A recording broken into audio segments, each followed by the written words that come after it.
Saudações a todos, sejam bem-vindos a mais um vídeo do canal Otávio Toledo.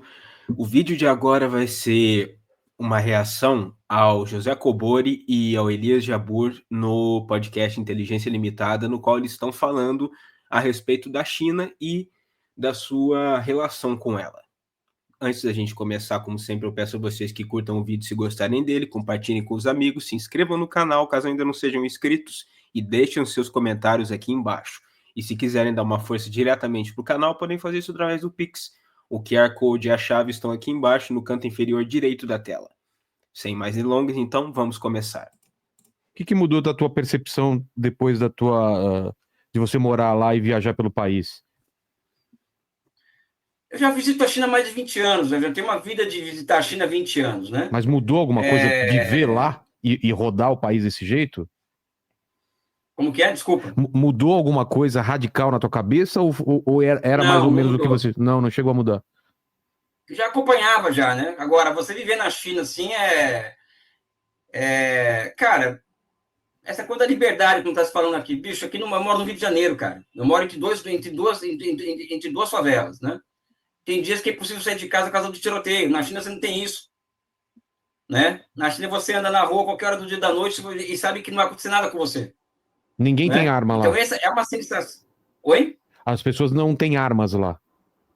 Não, é proibido as pessoas portarem arma, né?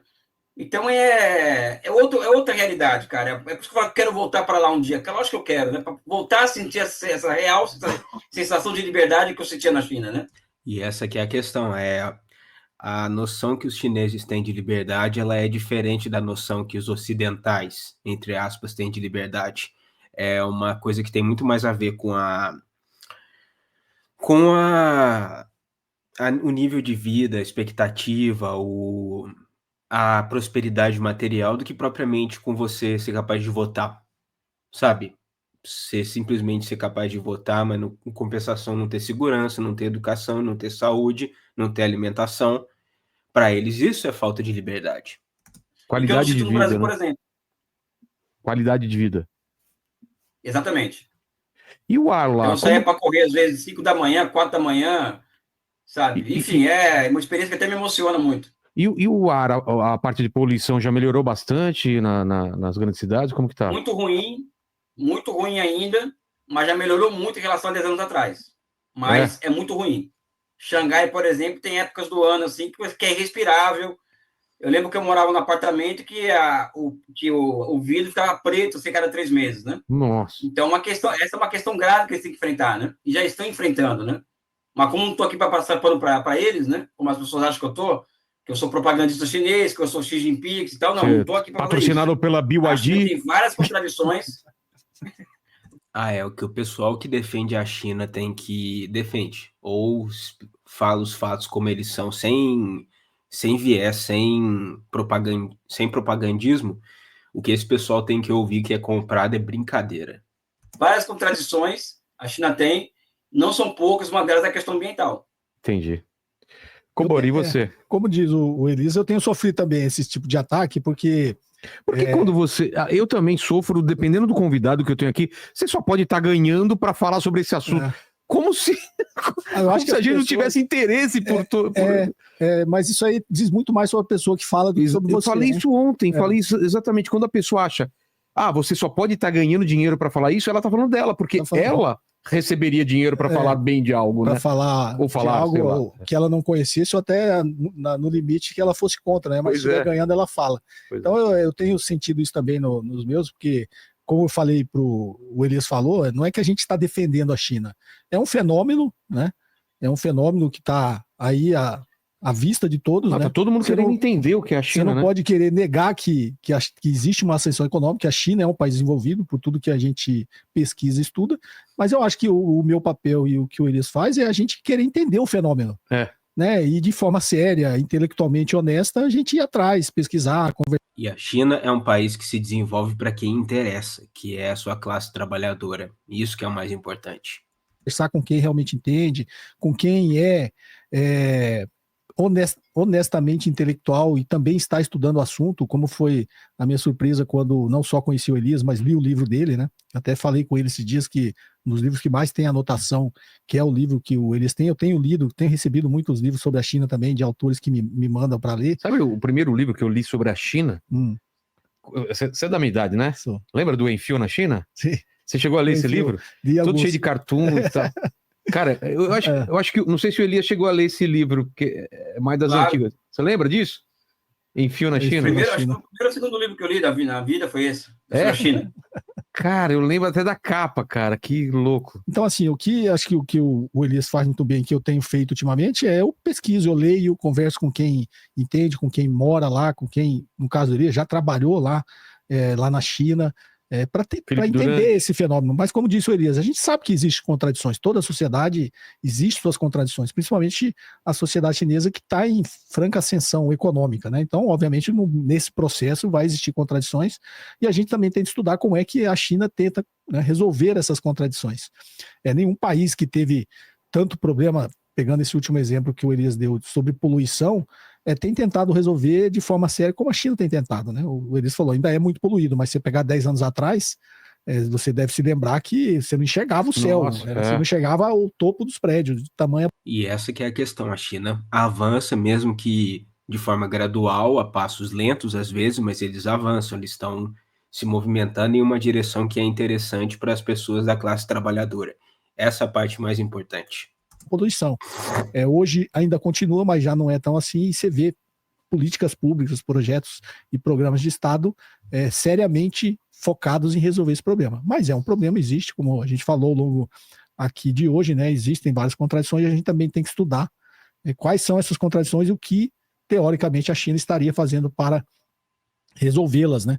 Até porque tudo isso é um aprendizado. Então, assim, meu interesse por estudar o modelo chinês, com certeza a do Elias também, é um interesse intelectual de entender o fenômeno e saber o que a gente pode aproveitar, né? O que a gente pode entender dessa experiência, porque no caso do Elias, no meu, a gente está pensando muito mais no Brasil, né? A gente quer saber como o Brasil afeta esse novo caminho da seda, né? A rota da seda. Vamos tentar fazer um pouco, Elias e Kobori, uma futurologia. Para onde está caminhando a China? O que ela está investindo, as matrizes novas de energia, o que a gente pode olhar para a China e tentar entender, até em inteligência artificial, no que ela está investindo também, infraestrutura, tentando fazer essa nova rota da seda, Tentando não, a China está conseguindo, eles já criaram a sua iniciativa Cinturão em Rota e ela está espalhada por países por todo o mundo, então eles não estão tentando, eles estão conseguindo. O que você viu lá também, Elias, que você pode dizer para daqui 10, 20, 30, 50 anos? Uma sociedade de nível superior, né? Particularmente. Eu acho que os chineses eles conseguiram encontrar um caminho próprio. É um caminho que é imerso em contradições, até porque sem contradição não existe movimento, né? Então, como tudo é movimento, tudo é contraditório. Mas se a China continuar nessa toada e ela conseguindo alcançar seus objetivos, ela vai construir uma sociedade mais avançada da Terra em 10 anos, ou seja, em termos tecnológicos, em termos sociais, em termos de sociabilidade, ou seja, educacionais também? Um lugar muito mais respirável do ponto de vista social do que o Ocidente. E aqui é o seguinte, Vilela, vamos aqui colocar dado na história, para não falar que é propaganda, né? Os caras retiraram 800 milhões de pessoas da pobreza extrema em 40 anos. Isso é fato. Ou seja, a China eliminou a pobreza extrema em 2021. E será que essa não é uma realidade que nós temos que ao menos observar e estudar sem preconceito? Ou seja, deveria, porque isso claramente é uma coisa boa. Então, por que não estudar? Por que não estar pelo menos aberto a observar como foi o modelo, como eles fizeram isso e tentar talvez criar uma estratégia semelhante, mas aplicada para a nossa realidade. Sabe, mal não pode fazer. Ou seja, será que nós vamos encontrar solução aos nossos problemas? Observando também essa realidade, né? Ou seja, um país consegue entregar isso em 75 anos, né? E que vai entregar mais ao longo dos próximos 10 anos, né? Eu acho que a China vai se transformar daqui 10 anos, vamos dizer, em uma cara estampada, por exemplo, do que é a superioridade do socialismo sobre o capitalismo. Escreva o que eu estou falando. Daqui 10 anos vai ficar muito claro para as pessoas no mundo inteiro que o socialismo é uma forma histórica superior à capitalista. E a China vai ser a prova disso daí. Na minha opinião, já é hoje. Eu falo aqui da seguinte forma: O capitalismo não consegue entregar 45 mil quilômetros de alta velocidade em 20 anos, não consegue, porque não é lucrativo. O capitalismo demanda a valorização, o processo de valorização do capital o tempo inteiro. A questão é essa, não é que não tenha eficiência para isso, não tem simplesmente interesse, porque dentro da lógica capitalista o que importa é a perpetuação do capital, é o lucro. Acima de tudo, acima inclusive das necessidades das pessoas. Então isso impede que o capitalismo tenha condições de colocar para rodar 45 mil quilômetros de alta velocidade. O capitalismo não entrega, por exemplo, em 15 anos, mais de 40 cidades chinesas inaugurando metrôs. E metrô é um meio de transporte que é altamente subsidiado. Ou seja, a China tem 44 cidades com metrô. Né? 40 são altamente deficitárias. E os metrôs continuam se expandindo na China. Né? Então, o capitalismo é capaz de entregar isso? É uma pergunta que a gente tem que fazer, entendeu, pessoal? É capaz de entregar? É capaz por exemplo, os Estados Unidos, por exemplo, é capaz os americanos, com o seu próprio sistema socioeconômico, enfrentar suas contradições? Inclusive, essa sociedade que está fraturada, por exemplo, eu não sei, eu acho que não. Eu acho que o capitalismo já era, entendeu? Em certa medida, já não consegue mais entregar para a humanidade soluções. Enquanto que o socialismo consegue, na China, entregar soluções cotidianas para os desafios que aquela sociedade enfrenta. Esse é um fato, entendeu, pessoal? Desculpa aqui meu desabafo, né? Kobori? Dentro do que ele está falando é exatamente isso, né? O planejamento da economia pelo Estado, conseguindo direcionar os investimentos. Porque o Estado está preocupado com aquilo que faz mais sentido, que é a melhora do nível de vida da sua população. O Estado não está preocupado com geração de lucro, ele está preocupado com a estruturação da própria sociedade.